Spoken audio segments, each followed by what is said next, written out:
times because I want to show you my healing power. God says sometimes I'll let you be lonely because I want to show you that I'm the comforter.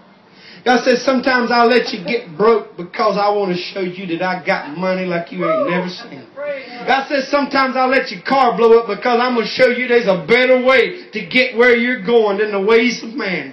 God says sometimes I'll let that old job get real hard on you because I want you to recognize you're not there for money, but you're there to be a witness for the King of Kings and Lord of Lords. God says there's coming times you'll get stripped of everything and put in a desert place. When I want to speak to you, it's not about what you've got, but it's about the blessing of God. And the world did not give you a blessing, but God gave it to you. They can take your money, they can take your wealth, they can take all the things you've worked hard for, but they can't take the blessing, says the Lord.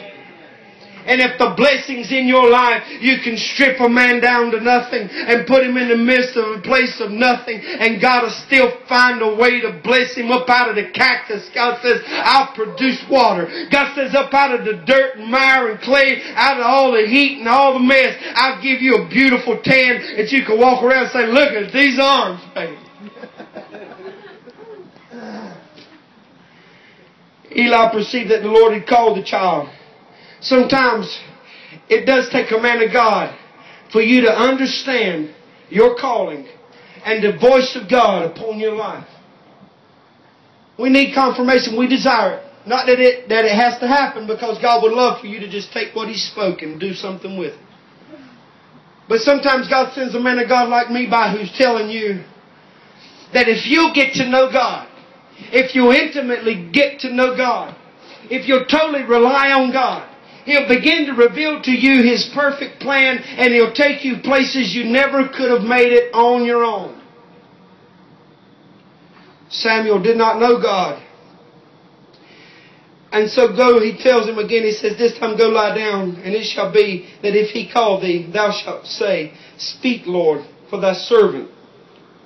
I'm going to serve you, Lord, so that I can hear what you've got to say. I'm going to serve you, Lord, so that you can speak to me. So Samuel went and lay down in his place, and the Lord came, and the Lord stood, and called as at other times, Samuel, Samuel. The Lord answered, speak, for thy servant heareth. And the Lord began to tell Samuel things that Eli needed to hear. Because this mighty man Eli had somehow missed the voice of God, even though he was proclaiming to be this man of God. And you know, it's very easy to miss God's voice when you get wrapped up in the ministry of the temple. And sometimes you get so wrapped up in the works of God that you miss the faith of God's voice. Do you know God, or does God know you? How do we determine if we really know God? When I walk up to someone I haven't seen in a while, usually the expression will determine how well we know one another. You ever pass somebody you know but they don't remember you? Yeah. Walk by and you can tell they don't remember you. Man, you don't remember me? If you are in a crowd of people and you really know someone, you will immediately try to get their attention.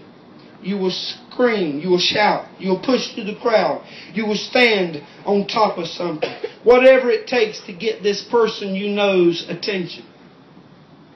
If we know someone, they usually can't get by us. Even if we only see their backs, we will still know it's them. God's desire is for you to know Him. In Psalms 139:23 it says, search me, O God, and know my heart. Try me and know my thoughts. How does a husband know his wife? By searching.